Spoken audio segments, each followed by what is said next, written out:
बिस्मिल्लाहिर्रहमानिर्रहीम। सर जी, ऑडिट का lecture number 2 है। कल हमने ओरिएंटेशन की बात की थी और आज इंशाल्लाह हम फॉर्मली ऑडिट को शुरू कर रहे होंगे।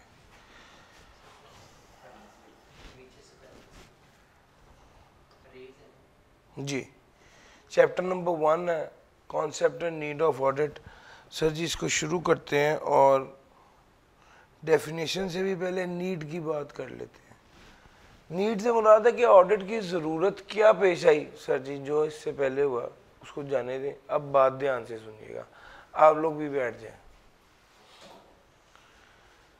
ज़रूरत क्यों पेश आई ऑडिट की, ऑडिट क्या है और इसकी ज़रूरत क्यों पेश आई, इसको ध्यान से समझिएगा, ठीक है।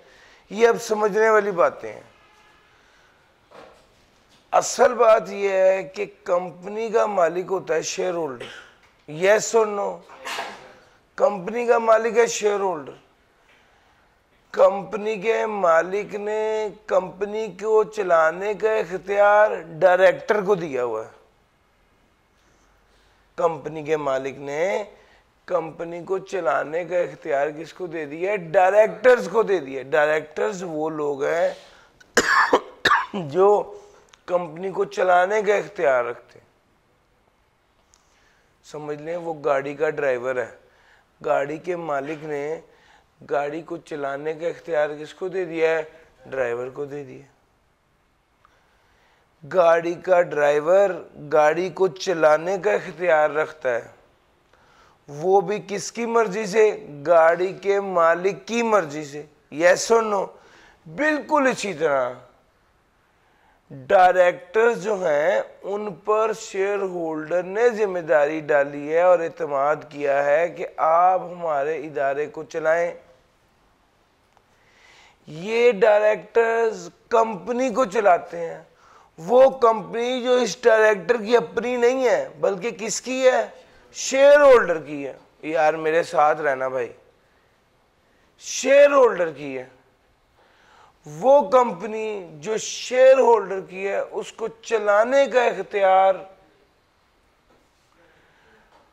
डायरेक्टर्स को दे दिया गया है शेयर होल्डर की जानिब से। यानी डायरेक्टर वो लोग हैं जो दूसरे लोगों के एसेट्स को लुक आफ्टर करते हैं, उनकी टेक केयर करते हैं। ये वो बंदे जो दूसरे लोगों के एसेट्स का ख्याल रखते हैं, उन्हें स्टीवर्ड, इस कॉन्सेप्ट को स्टीवर्डशिप कहा जाता है। अब सुनना, वो शेयर होल्डर है मालिक, ये इसको मैनेजमेंट करवानी थी और इसने मैनेजमेंट अपने एसेट्स को मैनेज कराने के लिए एसेट्स को चलाने का इख्तियार किसको दे दिया? डायरेक्टर को दे दिया। डायरेक्टर जो है वो इदारे के फैसले कर रहा है। डायरेक्टर मालिक नहीं है। डायरेक्टर दूसरे लोगों के एसेट्स को लुक आफ्टर कर रहा है। किसी दूसरे बंदों के एसेट्स को लुक आफ्टर करना और उनके बारे में फैसला करना, इसको क्या कहा जाता है? स्टीवर्डशिप कहा जाता है। यहां तक हम आ गए। शेयर होल्डर कंपनी का एसेट है। डायरेक्टर या मैनेजमेंट जो है ये कंपनी को चला रही है, मालिक नहीं है, मालिक ही है। यहां तक आप आ गए। अब जरा एक स्टेप और आगे चलते हैं। ये जो गांव में गडरिया होता है सर, तो वो गडरिया क्या कहता है? लोगों के जानवरों को पालता है। जानवर गडरिया के पास रखवाए, गडरिया क्या करता है? उसके पास जगह होती है, वहां पे वो जानवरों को पालता है। शाम को वो सारे जानवर लेके जंगल में निकल जाता है। वो जानवर वहाँ से खा पी लेते हैं, अपनी भूख मिटाते हैं। वापस शाम को वो उसको अपनी वो चरागाह या उस जगह पे वापस ले आते हैं जहाँ पे वो जानवर सिक्योर रहते हैं। गडरिया उस जानवर का मालिक नहीं होता। उसकी जिम्मेदारी क्या होती है? सिर्फ उस जानवर की परवरिश करनी है। वो उसको स्टीवर्ड कहा जाता है। ये जो लफ्ज स्टीवर्डशिप लिखा हुआ है ना, ये असल में उस वहां से निकाला गया। स्टीवर्डशिप यानी ये भी गडरिये वाला काम ही है। कंपनी का मालिक कौन है? Share holder. वो शेयर होल्डर कंपनी का मालिक है और उसने इख्तियार किसको दे दिए कि कंपनी को चलाए? डायरेक्टर को या मैनेजमेंट को। मैनेजमेंट शेयर होल्डर के एसेट्स को मैनेज करती है, कंट्रोल करती है। इस अमल को, किसी दूसरे के एसेट्स को मैनेज करना, इस काम को क्या कहा जाता है? सर जी इधर तक मेरे साथ आ गए? चलूं आगे, अगला स्टेप देखना। अब गेम ये हुई, आपने जो उसको 10 बकरियां और 4 मिसाल के तौर पे भैंसें दी थी, 1 साल बाद आप उसी गडरिये से आगे पूछेंगे ना कि भाई इनकी बने हैं, और मेरी को बकरियां जो हैं वो बड़ी हुई हैं, मेरे जानवर जो हैं उन्होंने ग्रो किया है, सर पूछेंगे या नहीं पूछेंगे? सर इसको जिसको आपने गाड़ी चलाने का इख्तियार दिया, इसको जिसको आपने जानवरों को संभालने का इख्तियार दिया है, इस पर एक जिम्मेदारी भी है। और वो पता है क्या जिम्मेदारी है? To look after the assets of others. इस पर जिम्मेदारी है कि वो उसका लुक आफ्टर करे, और उस जिम्मेदारी के अगेंस्ट इसका एक काम क्या है? सर ये हिसाब दे। गडरिये को आपने 10 बकरियां दी थी, 1 साल बाद 9 बकरियां रह गई हैं, तो पूछेंगे ना कि भाई वो एक बकरी कहां पे गई? और पूछेंगे ना सर इस मैनेजमेंट, इस डायरेक्टर के पास जहां पर ये इख्तियार है, इस डायरेक्टर के पास जहां पर ये इख्तियार है कि वो शेयर होल्डर के एसेट्स के बारे में फैसला कर सकता है, वहां पर एक जिम्मेदारी भी है। क्या जिम्मेदारी है? हिसाब देने की जिम्मेदारी। डायरेक्टर के पास जिम्मेदारी भी है। कौन सी जिम्मेदारी? हिसाब देने की जिम्मेदारी। अब देखना, ये मैनेजमेंट हिसाब देने की इन पर जिम्मेदारी है। अब 2 चीजें आ गई, मैं आपको 2 चीजें, इस हिसाब देने की जिम्मेदारी को अकाउंटेबिलिटी कहा जाता है। मैं अब आपको 2 पॉइंट्स पर ले आया। एक तरफ तो मैं आपको 2 एग्जांपल्स भी पैरेलल लेके चला रहा हूँ। एक एग्जांपल वो ड्राइवर वाली चला रहा हूँ। मालिक ने ड्राइवर को इख्तियार दिया कि तुम गाड़ी चलाओ, और अगर गाड़ी की ऊंच नीच हुई है, गाड़ी का फ्यूल कम हुआ है, गाड़ी को कोई दूसरी गाड़ी मार गई है, तो जनाब क्या वो ड्राइवर जिम्मेदार है या नहीं? यस और नो? जिम्मेदार है। बिल्कुल इसी तरह मालिक ने इख्तियार दिया है डायरेक्टर को या मैनेजमेंट को कि हमारे एसेट्स के बारे में फैसला करो और कंपनी को चलाओ, तो इस इख्तियार के जवाब में मालिक ये राइट रखता है और मैनेजमेंट की ये जिम्मेदारी है कि ये इस मालिकों को हिसाब दे। यस और नो? इस हिसाब देने की जिम्मेदारी को अकाउंटेबिलिटी कहते हैं। इधर तक आ गए? अगर यहां तक आ गए तो अगला स्टेप ये है कि जनाब इस हिसाब देने की जिम्मेदारी को पूरा करते हुए वो फाइनेंशियल स्टेटमेंट्स बनाते हैं। इस हिसाब देने की जिम्मेदारी को पूरा करते हुए वो फाइनेंशियल स्टेटमेंट्स बनाते हैं।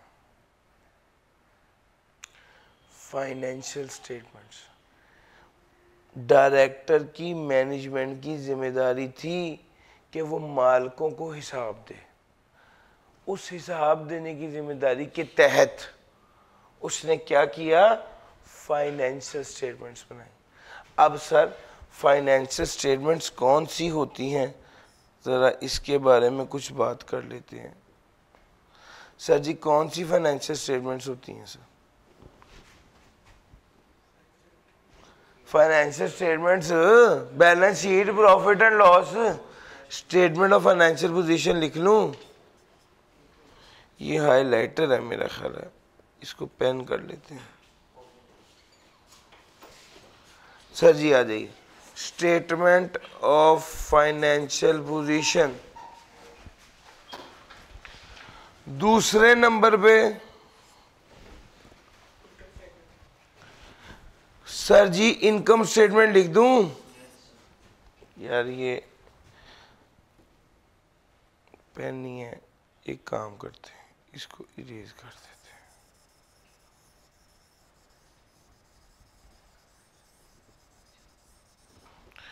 अच्छा जी, यार एक तरफ है स्टेटमेंट ऑफ फाइनेंशियल पोजीशन और दूसरी तरफ है स्टेटमेंट ऑफ कॉम्प्रिहेंसिव इनकम, और तीसरी तरफ है सर फाइनेंशियल स्टेटमेंट्स कौन कौन सी होती हैं? कैश फ्लो लिख दूं, चेंजेस इन इक्विटी लिख दूं, नोट्स लिख दूं? ये फाइनेंशियल स्टेटमेंट्स। अब आपको समझ आई कि फाइनेंशियल स्टेटमेंट जो मैनेजमेंट बना रही है वो क्यों बना रही है? सर मैनेजमेंट फाइनेंशियल स्टेटमेंट अपनी मजबूरी को बना रही है,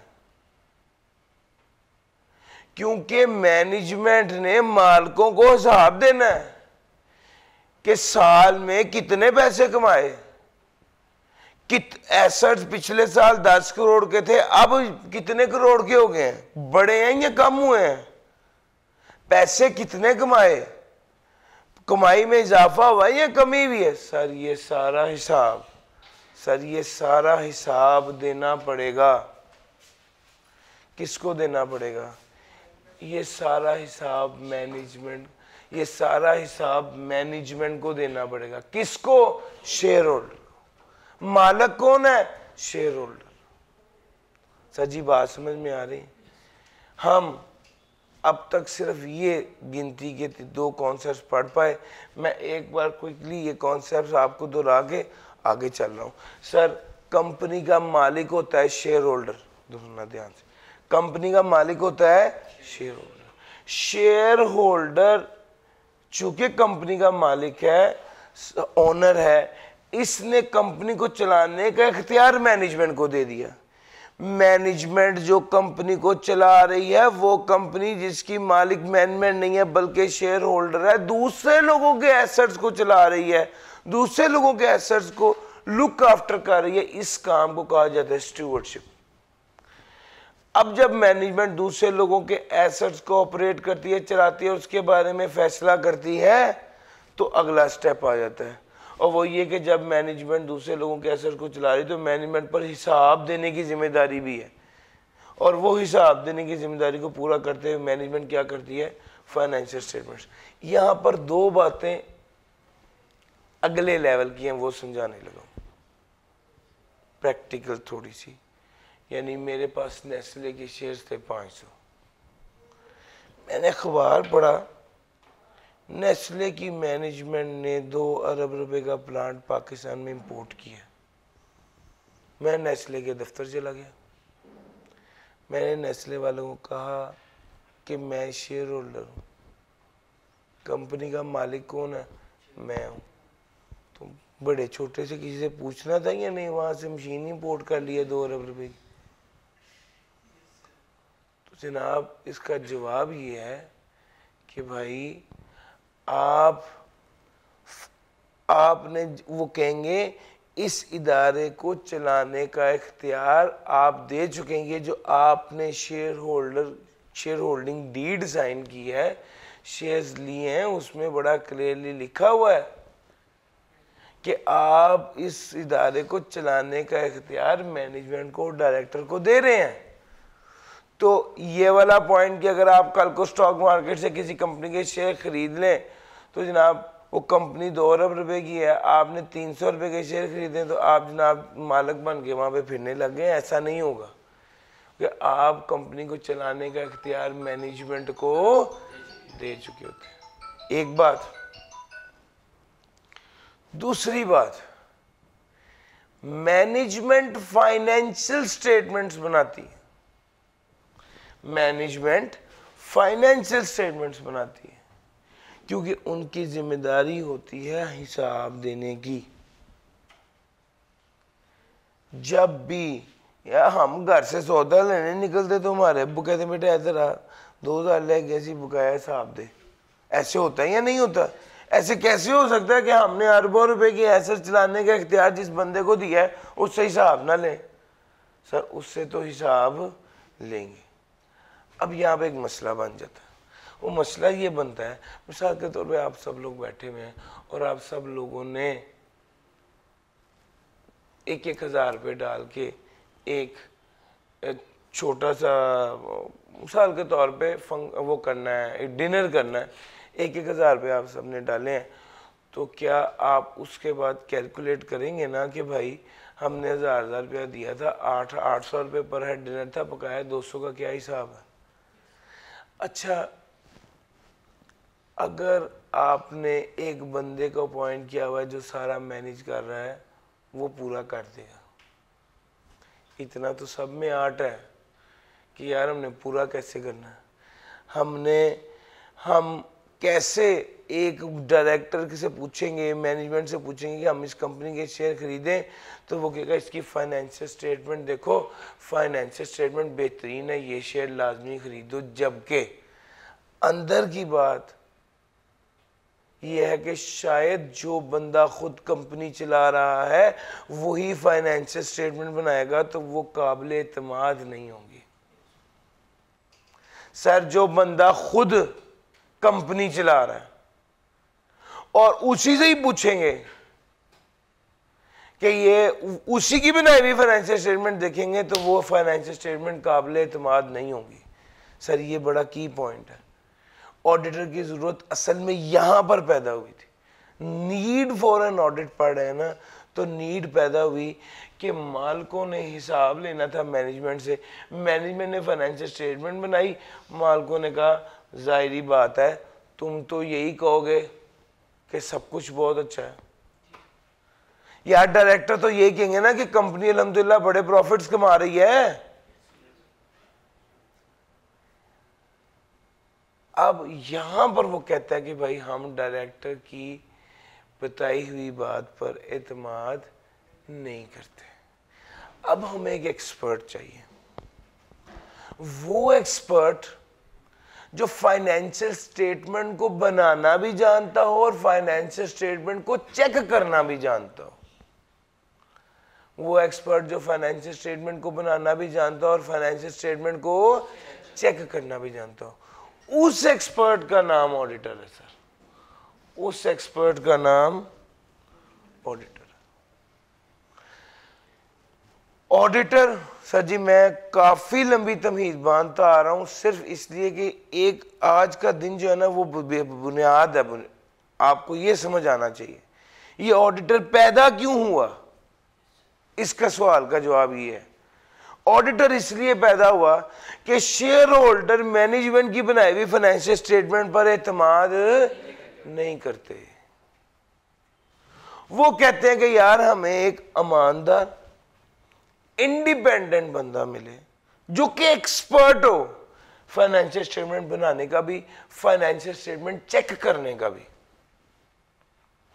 अगर ऑडिटर साहब इन फाइनेंशियल स्टेटमेंट्स के बारे में ये कह दे कि ये फाइनेंशियल स्टेटमेंट ठीक है, तो हम इस पर एतमाद करेंगे, वरना हम इस पर एतमाद नहीं करेंगे।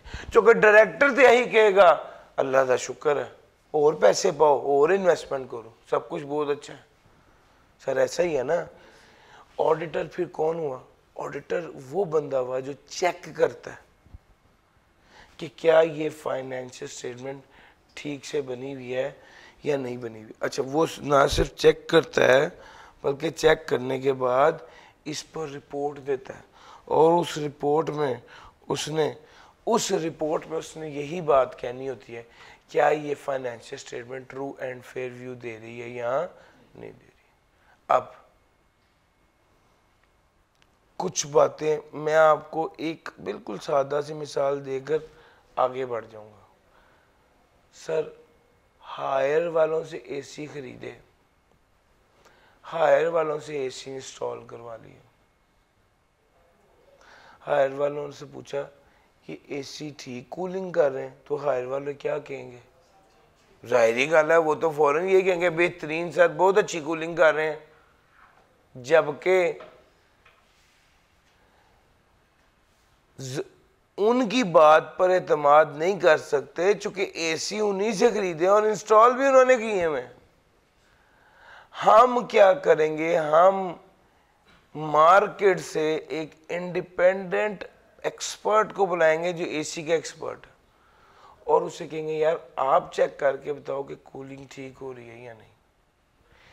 अगर वो मार्केट से इंडिपेंडेंट एक्सपर्ट आके कहता है कि यस कूलिंग ठीक हो रही है, तो हम उसकी बात पर यकीन कर लेंगे। सर जी मेरी बात पिक कर रहे हैं, हम उसकी बात पर यकीन कर लेंगे और हम फिर ये बात मान लेंगे कि हाँ ए हायर एसी की कूलिंग ठीक है। लेकिन अगर यही बात हम हायर वालों से पूछें तो हम हायर वालों की बात पर यकीन नहीं करेंगे। बिल्कुल इसी तरह मैनेजमेंट को चला रहे हैं, मैनेजमेंट चला रही है कंपनी को, डायरेक्टर चला रहे हैं कंपनी को, डायरेक्टर से पूछेंगे कि कंपनी कैसी चल रही है और कंपनी की फाइनेंशियल परफॉर्मेंस क्या है, फाइनेंशियल स्टेटमेंट्स क्या हैं, तो जनाब डायरेक्टर तो यही कहेंगे कि सब कुछ बहुत अच्छा है। लेकिन हम डायरेक्टर की बनाई हुई फाइनेंशियल स्टेटमेंट पर, मैनेजमेंट की बनाई हुई की फाइनेंशियल स्टेटमेंट पर एतमाद नहीं करेंगे, बल्कि एक इंडिपेंडेंट एक्सपर्ट से रब्ता करेंगे। आप हमें फाइनेंशियल स्टेटमेंट देखकर बताओ कि क्या फाइनेंशियल स्टेटमेंट ठीक है या नहीं। सर जी मेरी बात पिक करें, ये असल स्टोरी है। तो ऑडिटर, अब मैं उसको दूसरे अंदाज से डिफाइन करता हूँ। ऑडिटर वो बंदा है जो मैनेजमेंट की बनाई हुई फाइनेंशियल स्टेटमेंट को चेक करके रिपोर्ट दे देता है शेयर होल्डर को, और उस रिपोर्ट में बड़ा क्लियर लिखता है कि क्या शेयर होल्डर, मैनेजमेंट की बनाई हुई फाइनेंशियल स्टेटमेंट को शेयर होल्डर, मैनेजमेंट की बनाई हुई फाइनेंशियल स्टेटमेंट को चेक करता है और उसके बारे में रिपोर्ट दे देता है शेयर होल्डर को, और इस रिपोर्ट में लिख देता है कि भाई ये financial statement true and fair view दे रही है या नहीं दे रही। ये जो सब कुछ मैंने आपको अभी बताया, ये under the scope and heading and need of an audit. ये ऑडिट क्यों आया, क्यों शुरू हुआ, ये स्टोरी है। क्या आपको ये क्लियर हुई? यस और नो? लो सर।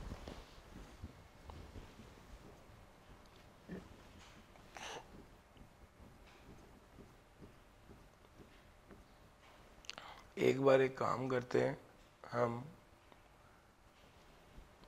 स्टूवर्डशिप और इन चीज़ों की डेफिनेशन। सर कॉन्सेप्ट है अकाउंटेबिलिटी, स्टूवर्डशिप और एजेंसी, इसको ज़रा देखते हैं।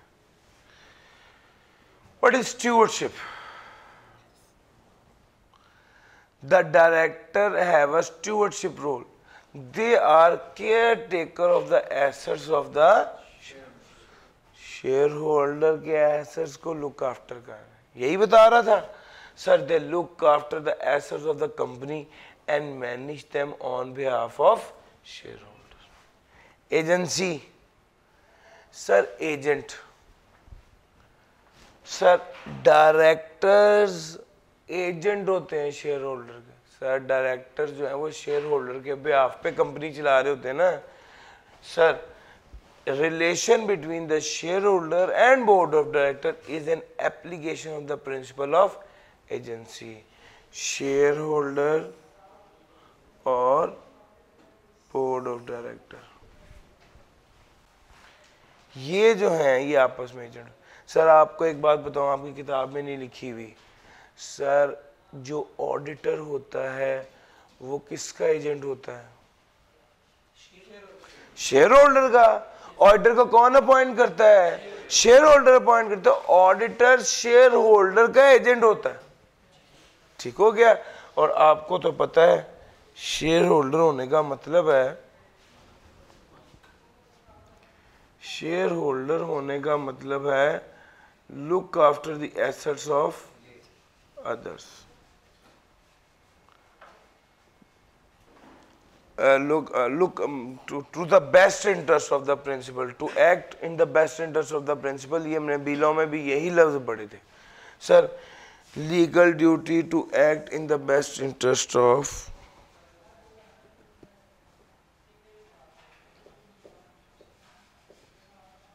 अच्छा जी, to act in the best interest of the principal, ये जनाब हमारी एजेंसी की डेफिनेशन है। ऑल द इसने एजेंसी को डिफाइन करते हुए असल जो बात की है वो की है आपका शेयर होल्डर और डायरेक्टर की, कि डायरेक्टर जो है वो एजेंट होता है शेयर होल्डर का। मैंने एडिशनली आपको बताया कि असल में ऑडिटर भी एजेंट होता है शेयर होल्डर का, चूंकि डायरेक्टर भी in the best interest of shareholder काम करना उनकी जिम्मेदारी होती है, और ऑडिटर की in the best interest of shareholder ही काम करना जिम्मेदारी। सर अकाउंटेबिलिटी, अकाउंटेबिलिटी कहा जाता है, इसको कह लें आप हिसाब देने की जिम्मेदारी। अब agent for share holder, as an agent for share holder, board of director या डायरेक्टर या जिसको मैंने मैनेजमेंट लिखा हुआ था ये अकाउंटेबल होते हैं, किसको? शेयर होल्डर को। इसको ऐसे कह लेते हैं जवाबदेह होते हैं। To show their accountability the director are required to prepare finance, उसी अकाउंटेबिलिटी की जिम्मेदारी के तहत उन्हें क्या बनानी होती है? फाइनेंशियल स्टेटमेंट्स बनानी होती हैं और वो शेयर होल्डर्स के सामने प्रेजेंट करनी होती है। तो सर अकाउंटेबिलिटी में ये वाली बात आ गई। आपका एजेंसी और अकाउंटेबिलिटी, अकाउंटेबिलिटी हिसाब देना, चूंकि जब आपने मैनेजमेंट को, डायरेक्टर्स को पावर दी है कि वो फैसला करे, तो उसके साथ उनको जिम्मेदारी भी दी है कि वो हमें हिसाब दें, और ये एजेंट की हैसियत से बोर्ड ऑफ डायरेक्टर जो है वो जिम्मेदार होते हैं कि वो हिसाब दें। लो सर ये वाली बात हमने कर ली थी, थोड़ा सा आगे चलते हैं। अकाउंटेबिलिटी के लिए शेयर होल्डर के पास एक नंबर ऑफ शेयर होल्डर भी है, इसका मतलब कि अगर मेरे पास थोड़े से भी शेयर है तो मैं जाकर उनकी अकाउंटेबिलिटी करने लग जाऊंगा। सर आपके पास 5 शेयर भी हैं तो आप financial statement annual general meeting का नोटिस वसूल करना आपका हक है, और वहाँ पर वो लोग बैठ के आपको बताएंगे कि पैसा कहाँ से और कहाँ खर्च हुआ, और फाइनेंशियल स्टेटमेंट में ये सारी चीज़ें शो हो रही होंगी। सर आप वोट करते हैं ऑडिटर अपॉइंट करने में, आपका राइट है as a share holder auditor appoint करें, लेकिन अब देखिए फ़र्क पड़ता है ना सर, आप कितने मालिक हैं? टोटल कंपनी 10 अरब की है, आपके पास 5000 के शेयर्स हैं, तो 5000 जितना किरदार ही आपका होगा ना उस कंपनी को चलाने में, ये बात है। तो जिस बंदे के पास 50% से ज़्यादा शेयर होते हैं वो कंपनी अपनी मर्जी से चला रहा होता है, क्योंकि वो इतना ज़्यादा मालिक होता है, उतना ज़्यादा हिस्सा होता है उसका कंपनी में। शेयर का मतलब ही क्या है? हिस्सा। शेयर होल्डर जो हिस्सेदार है, अब जिसका जितना पैसा डाला हुआ है उसका उतना हिस्सा है, ठीक हो। लो सर ऑडिट रिपोर्ट की बात करूं तो independence, materiality and true and fair, ये 3 बातें। The audit report, independence, materiality और ट्रू एंड फेयर व्यू। की features of the audit report में इंडिपेंडेंस, अच्छा एक तो ये कि जो बंदा ऑडिटर है वो इंडिपेंडेंट होना चाहिए, गैर जानिबदार होना चाहिए, न्यूट्रल होना चाहिए। सर मैंने जो हायर वाला बंदा बुलाया था एसी चेक करने के लिए, अगर वो हायर वालों का ही सगा भाई होता तो वो तो लाजमी ये कहता कि ये एसी ठीक है। सर मेरी बात समझ रहे हैं? अगर मैं एक कंपनी का ऑडिट करने जाता हूँ और वो कंपनी मेरे फादर की है, तो सर अब आखिर तो मैंने घर में रहना ना, तो मैं क्या कहूँगा? मैं ये कहूँगा कि फाइनेंशियल स्टेटमेंट ठीक। सर जी मेरी बात समझ आ रही है? तो ये चीज़ बड़ी इंपॉर्टेंट है, यानी कंपनी को चेक करने के लिए, कंपनी की फाइनेंशियल स्टेटमेंट को चेक करने के लिए जो बंदा बुलाया गया है वो न्यूट्रल होना चाहिए, गैर जानिबदार होना चाहिए, वो रिश्तेदार नहीं होना चाहिए, वो मजबूर नहीं होना चाहिए, वो उसको धमकी ना दी हुई हो कि तुमने ये कहना है। सर जी समझ आ रही है? तो इंडिपेंडेंट होना चाहिए। पूरा चैप्टर है इंशाल्लाह, चैप्टर 1 के फौरी बाद हमने चैप्टर 13 करना है, जिसमें बड़ी डिटेल में हम ये वाली बातें कर रहे होंगे। अलबत्ता एक कॉन्सेप्ट इंपॉर्टेंट है जो अभी हमने डिस्कस करना, वो है ट्रू एंड फेयर व्यू। ये बात आपने अकाउंटिंग में बार बार पढ़ी हुई है, लेकिन मैंने अभी आपको ऑडिट के रुख से ये वाली बात समझानी। सर व्हाट इज ट्रू, ये बात हमने की है ना, ट्रू, बिस्मिल्लाह,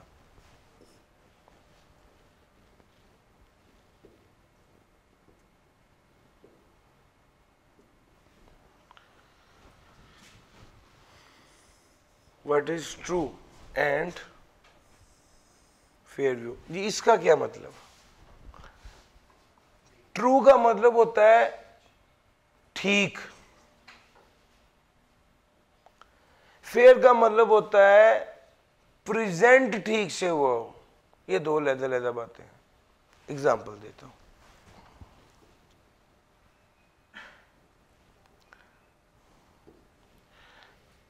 इसको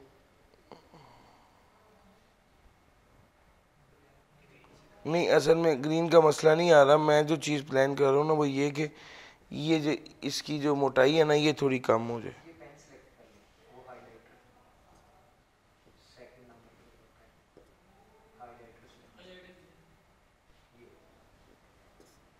हाँ अच्छा देखिएगा, आपने एक एसेट खरीदा,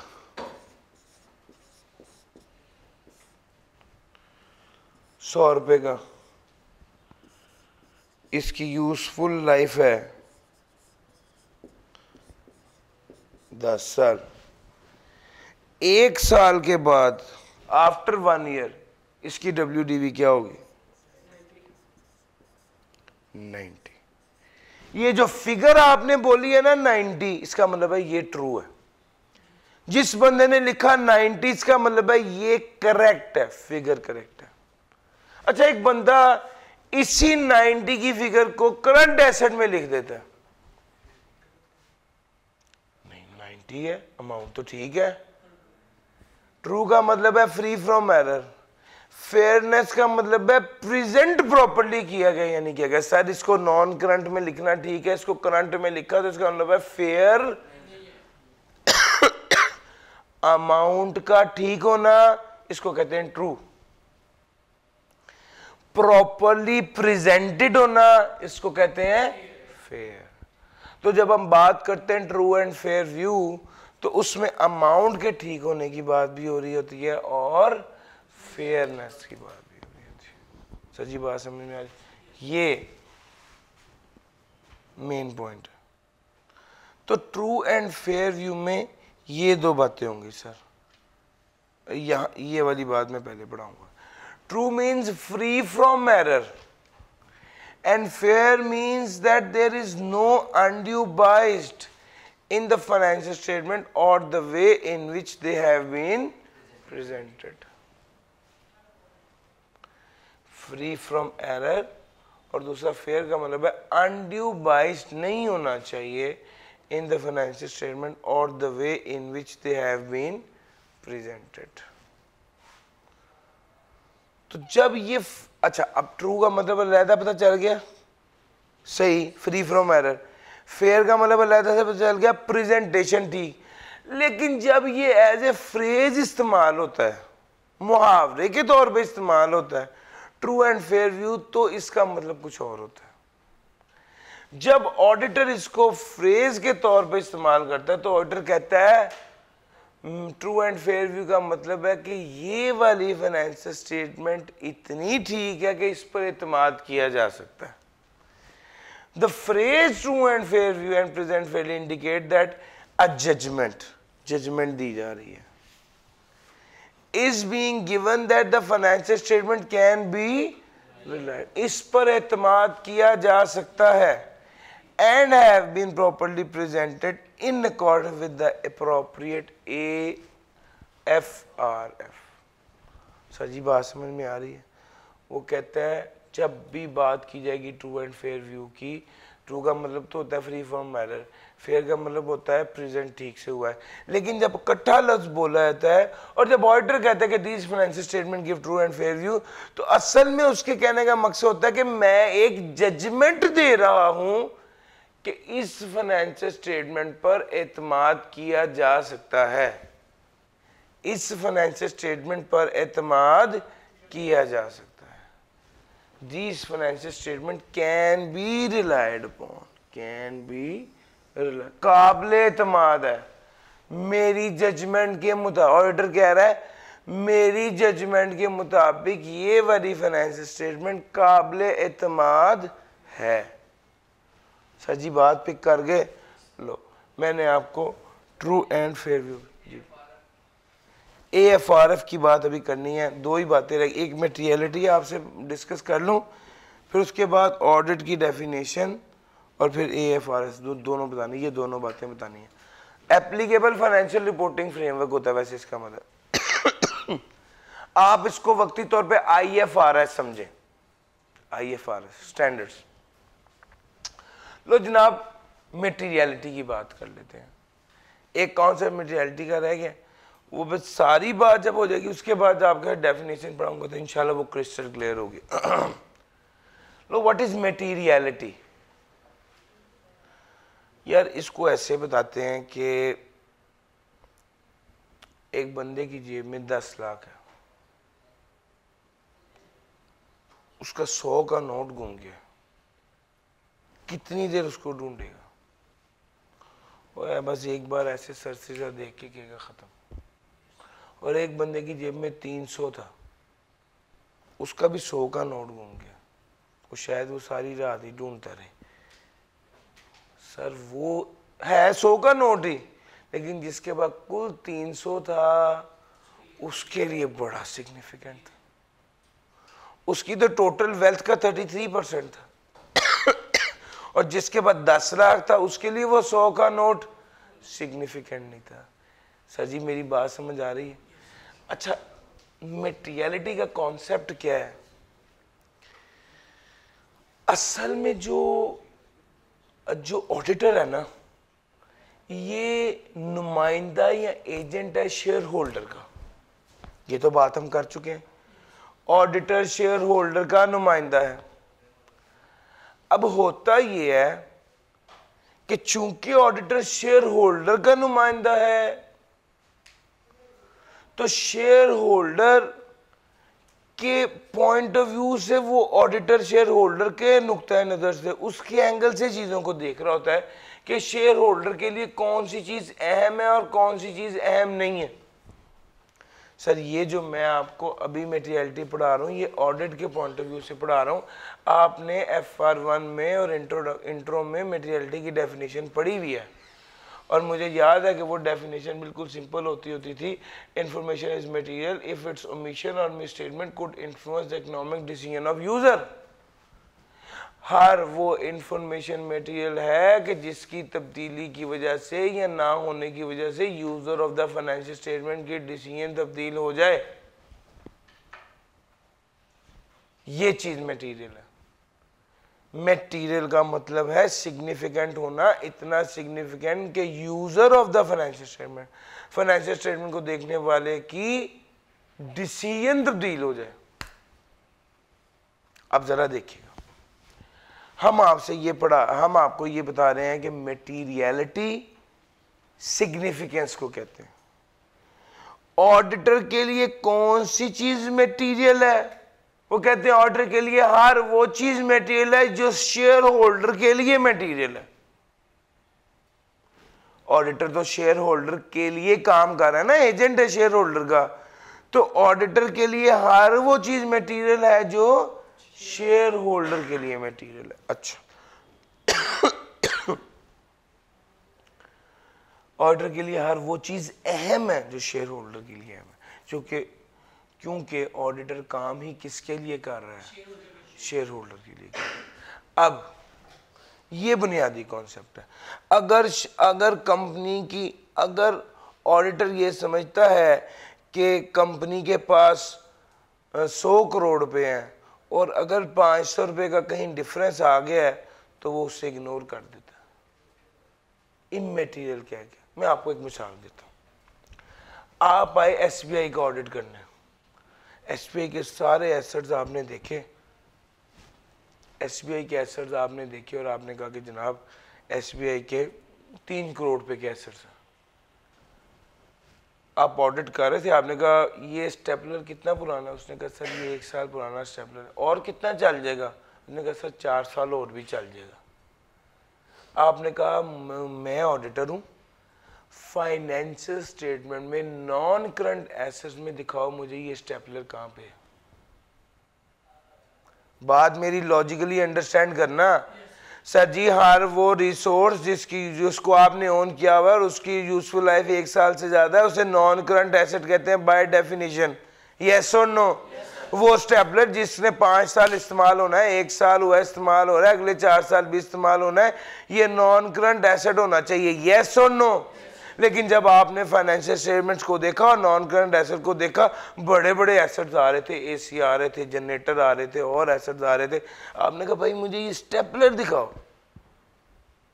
तो बंदा कहता सर जाने दें 35 रुपए का स्टेपलर है।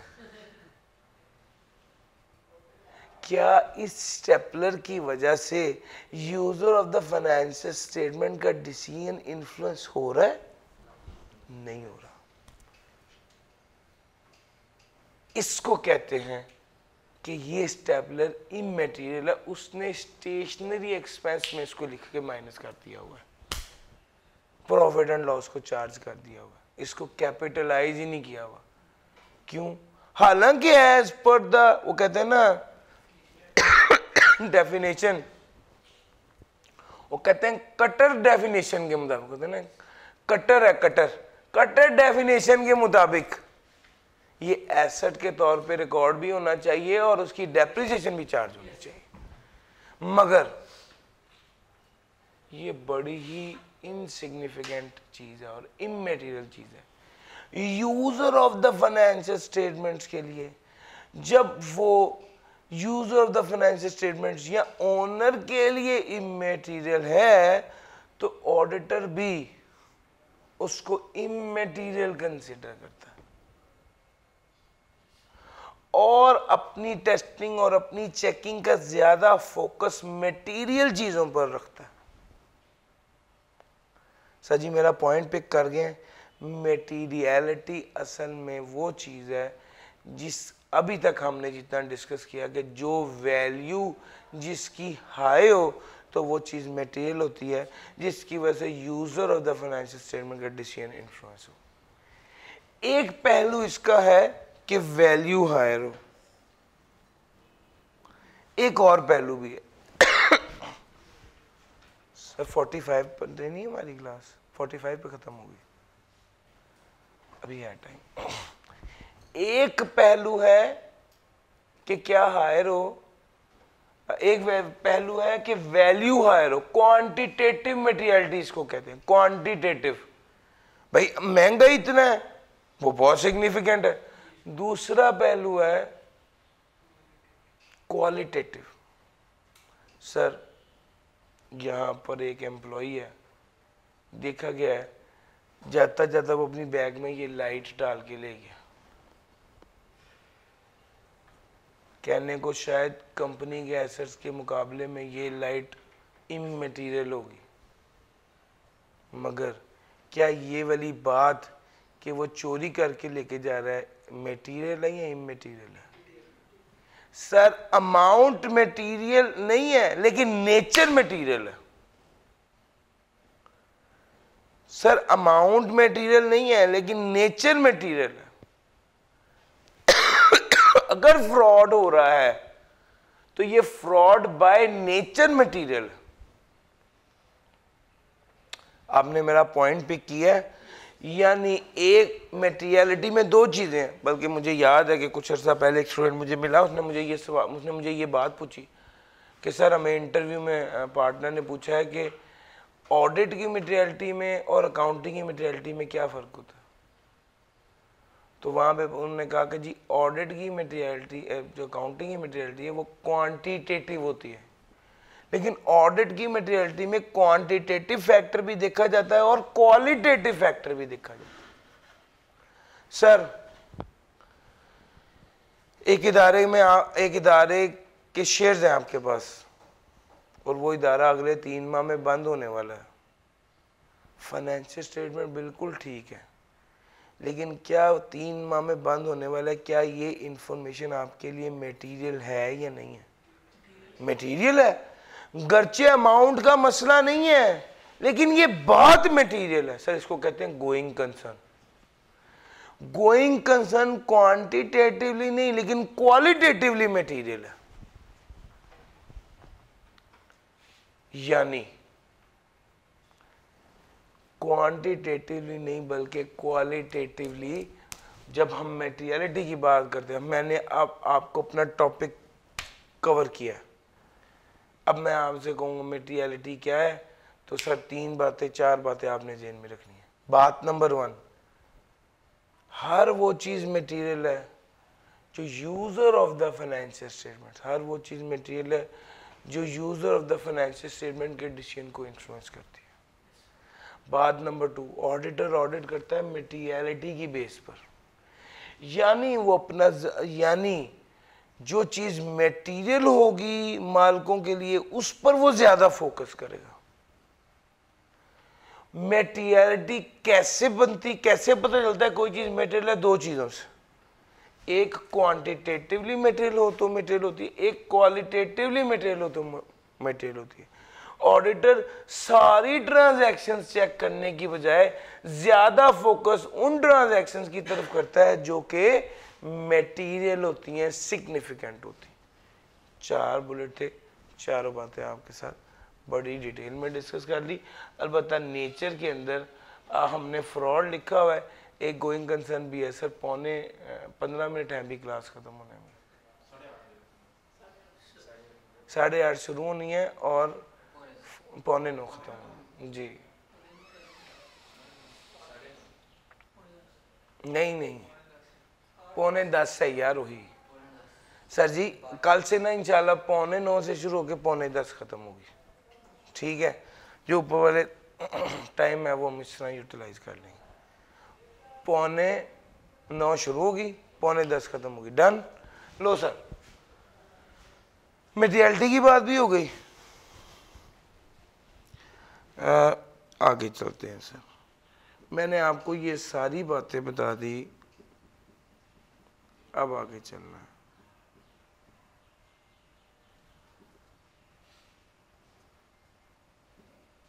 अब हमारी 2 बातें रह गई। 1 इज AFRF भाई ने पूछा था और ये बात भी अहम थी।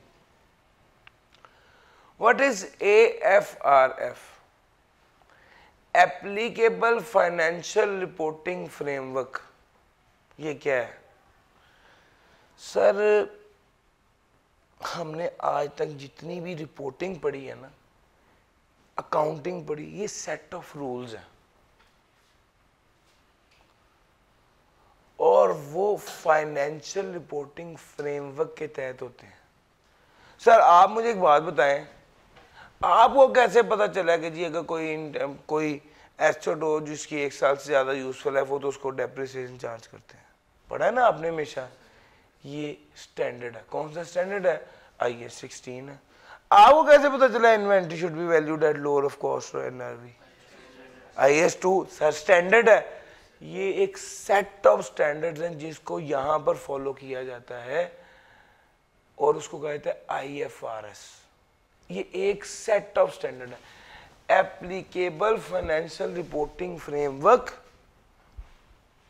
इसको ऐसे समझा देता हूं, एक तरफ कहा जाता है खुदा का कलाम, उसमें तौरात भी है, ज़बूर भी है, अंजील भी है और कुरान पाक भी है। और एक तरफ कहा जाता है कुरान पाक, तो कुरान पाक खुदा का कलाम ही है, लेकिन अब हम कुरान पाक की बात करें, हम बाकी तौरात ज़बूर अंजील की बात नहीं कर रहे। बिल्कुल इसी तरह हम कहते हैं IFRS is one applicable financial reporting framework. Financial reporting frameworks और भी हैं, उसमें से हम जिसको फॉलो करते हैं, हम जिसके मुताबिक फाइनेंशियल स्टेटमेंट्स बनाते हैं, उसे क्या कहा जाता है? IFRS। तो अगर मुझसे आप पूछेंगे AFRF क्या है या IFRS क्या है, तो मैं आपको कहूंगा वो सेट ऑफ रूल्स जिनके तहत हम फाइनेंशियल स्टेटमेंट बनाते हैं और जिनके तहत हम फाइनेंशियल स्टेटमेंट चेक करते हैं, उनको IFRS कहा जाता है। यार बात फिर सुनना, सर आप ऑडिटर हैं, ऑडिट के हवाले से बात होगी। वो सेट ऑफ रूल्स जिनके तहत फाइनेंशियल स्टेटमेंट बनाई जाती है और जिनके तहत ऑडिटर फाइनेंशियल स्टेटमेंट चेक करता है, उसको IFRS या AFRF कहा जाता है। एप्लीकेबल फाइनेंशियल रिपोर्टिंग फ्रेमवर्क में फ्रेमवर्क और भी हो सकता है। एक फ्रेमवर्क जो हम पढ़ रहे हैं, जो हम पे एप्लीकेबल है, वो IFRS है। तो IFRS सेट ऑफ रूल है। आपके सामने एक फाइनेंशियल स्टेटमेंट आई, उसमें इन्वेंट्री लिखी हुई थी 100 रुपए पे, इन्वेंट्री की NRV 70 रुपए बन रही थी। आप फौरन कहेंगे ये इन्वेंट्री कलर लिखी हुई, इसको 70 रुपए रिकॉर्ड होना चाहिए, यस और नो? आपने ये बात क्यों कही? क्योंकि आपने IS 2 के मुताबिक उसको चेक किया और आपने कहा ये गलत है। सर ऐसे ही है ना, यानी वो सेट ऑफ रूल्स जिनके अगेंस्ट आप फाइनेंशियल स्टेटमेंट को चेक करते हैं, उसको AFRF कहा जाता है। वो सेट ऑफ रूल्स जिनके तहत आप बनाते हैं, उसको भी AFRF कहा जाता है। यानी आप जब फाइनेंशियल स्टेटमेंट बना रहे थे तो आपने कैलकुलेट किया, कॉस्ट आ रही है 100 रुपए, NRV आ रहा है 70 रुपए, आपने 70 रुपए लिखा, चुके आपको पता था। सर आप बनाते, अब देखिए बनाते हुए भी वही सेट ऑफ रूल है, चेक करते हुए भी वही सेट ऑफ रूल है, तो ही तो चेक कर पाएंगे। सर अगर आपने ये चेक करना है कि वो बंदा मुसलमान है या नहीं है, अच्छा मुसलमान है या नहीं है, तो आपके पास क्या बेंचमार्क है चेक करने के लिए? कुरान मजीद के मुताबिक देखें वो सही मुसलमान है या नहीं, यस और नो? अगर आपने ये देखना है कि ये अच्छा क्रिश्चियन है या नहीं है, तो यहाँ पे कुरान मजीद एप्लीकेबल है। यहाँ पे क्या देखेंगे? बाइबल के अकॉर्डिंगली देखेंगे। सर मेरी बात पिक कर रहे हैं, ये बुनियादी तौर पे applicable financial reporting framework are the set of rules जिनके तहत फाइनेंशियल स्टेटमेंट बनाई जाती है और उन्हीं को ही वो और उन्हीं असूलों के तहत ही फाइनेंशियल स्टेटमेंट को चेक भी किया जाता है। सर ये AFRS adopted by amendment and where appropriate those charged with governance in the set of rules हैं, कोई भी अडॉप्ट किया जा सकता है। हमारे यहाँ जो है वो IFRS है, acceptable in the nature and objective of the entity, so is required by law. The applicable financial reporting framework is decided by legislation. हमारे यहाँ क्या है? IFRS है। ऑडिटर अगर आप, और ये इसने नीचे टिप आपको बताई हुई है, और वो यही है कि जनाब ऑडिटर एक्सेप्ट नहीं करेगा अगर applicable financial reporting framework acceptable ना हो। चैप्टर 2 में भी इसका बात है, वहाँ पर बात करेंगे। आज की आखिरी बात है, बस वो करनी है मैंने, और वो ऑडिट क्या है। सर मैं आपको छोटी छोटी नीड बताते हुए और छोटे छोटे कॉन्सेप्ट बताते हुए एक पॉइंट पर लिया है जब मैं आपको पूरा स्कोप डिफाइन कर सकता हूँ। अब तक हमने क्या बातें की हैं? अब तक आपको ये बात समझ लग गई है, कंपनी के मालिक शेयर होल्डर थे, उन्होंने कंपनी को चलाने का इख्तियार मैनेजमेंट को दिया हुआ था, मैनेजमेंट ने कंपनी को चलाया और मैनेजमेंट ने कंपनी को चलाकर उनकी जिम्मेदारी थी कि वो हिसाब देती। कंपनी ने, मैनेजमेंट ने हिसाब देने की जिम्मेदारी को पूरा करने के लिए क्या बनाई? फाइनेंशियल स्टेटमेंट्स बनाई। ये फाइनेंशियल स्टेटमेंट जो मैनेजमेंट ने बनाई है, इस पर शेयर होल्डर एतमाद नहीं करता, बल्कि वो एक एक्सपर्ट को बुलाता है। तुम आओ ऑडिटर को, तुम इस फाइनेंशियल स्टेटमेंट को चेक करके बताओ ये ठीक है या नहीं, और अगर वो कह दे कि ठीक है तो उसे ठीक मानेंगे, वरना ठीक। और यार बात यही हुई है ना सर, ये असल गेम है। अब इस बैकग्राउंड के साथ आप इसको पढ़ेंगे तो बड़ा आसान लगेगा। ऑडिट असल में क्या है? इंडिपेंडेंट एग्जामिनेशन है। किसकी? Financial statement. फाइनेंशियल स्टेटमेंट को एग्जामिन करना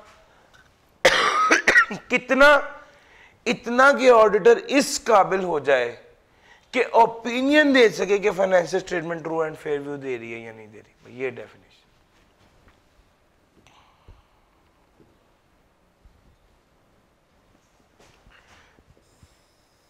independent examination of financial statements. Financial statement को इंडिपेंडेंटली एग्जामिन करना।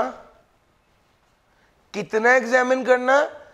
अनेबल हो जाए ऑडिटर कि वो एक्सप्रेस कर सके ओपिनियन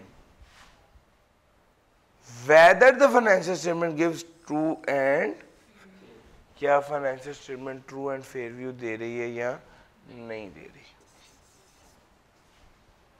ये गेम है सर। तो ऑडिट असल में एक इंडिपेंडेंट बंदा जो चेकिंग करता है फाइनेंशियल स्टेटमेंट की और उस पर ओपिनियन देता है कि वो ठीक है या नहीं, इसको कहते हैं। लो बस इतनी सी बात है। मैंने आपको जितनी लंबी चौड़ी बात बताई उसको आखिर में कंक्लूड कर दिया। ऑब्जेक्टिव ऑफ ऑडिट क्या क्या है। ऑडिट का असल मकसद है कि ऑडिटर इतनी डिटेल में चीज़ों को चेक कर ले कि ऑडिटर इस नतीजे पर पहुंच सके कि ये फाइनेंशियल स्टेटमेंट ठीक है या नहीं है। ऑडिटर जिस बेस पर ये नतीजा निकालेगा कि फाइनेंशियल स्टेटमेंट ठीक है या नहीं, जिन सेट ऑफ रूल्स के तहत चेक करेगा कि फाइनेंशियल स्टेटमेंट ठीक है या नहीं, उसे IFRS कहते हैं या एप्लीकेबल फाइनेंशियल रिपोर्टिंग फ्रेमवर्क कहते हैं। यार गेम समझ आ गई है। ऑडिट इंडिपेंडेंट एग्जामिनेशन है फाइनेंशियल स्टेटमेंट की, ऑडिटर ने करनी है। इतनी चेकिंग करेगा कि उस बेस पर इस नतीजे तक पहुंच जाए कि फाइनेंशियल स्टेटमेंट ठीक है या नहीं है। ये चेकिंग उसने किस सेट ऑफ रूल के अगेंस्ट करनी है, applicable financial reporting framework IFRS के अगेंस्ट। ऑडिटर को कैसे पता चलता है कि इन्वेंट्री की वैल्यू गलत है, ऑडिटर उसको चेक करता है IS2 के हवाले से। IS2 कहता है लोअर ऑफ कॉस्ट और NRV। अगर उसने कॉस्ट पे रखी है और NRV कम है तो ऑडिटर कहता है ये गलत है। ऑडिटर को पता कैसे चला, स्टैंडर्ड से। वो स्टैंडर्ड जिनसे ऑडिटर को पता चला, वो स्टैंडर्ड्स जिन पर ऑडिटर को पता चला, इसको IFRS कहा जाता है और overall applicable financial reporting framework कहता है। ये फ्रेमवर्क ज़्यादा होते हैं, जो हमारे पर जो फ्रेमवर्क एप्लीकेबल है वो ये। और सची बात क्लियर हो गई है। आज के लेक्चर में हमने क्या पढ़ा।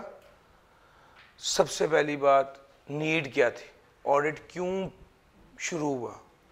फिर उसके अंदर कोई डेफिनेशन थी, स्टूवर्डशिप की, एजेंसी की, अकाउंटेबिलिटी की, वो पढ़ी। फिर हमने उसके साथ लगे हाथों ट्रू एंड फेयर व्यू की डेफिनेशन भी पढ़ ली और मटेरियलिटी भी पढ़ ली।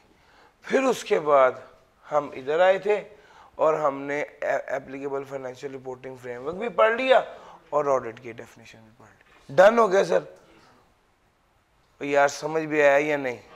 डन हो गया। लो सर आज के लिए इतना ही। कल इंशाल्लाह 8:45 से 9:45। थैंक यू जी। अल्लाह हाफिज़। सर आपके साथ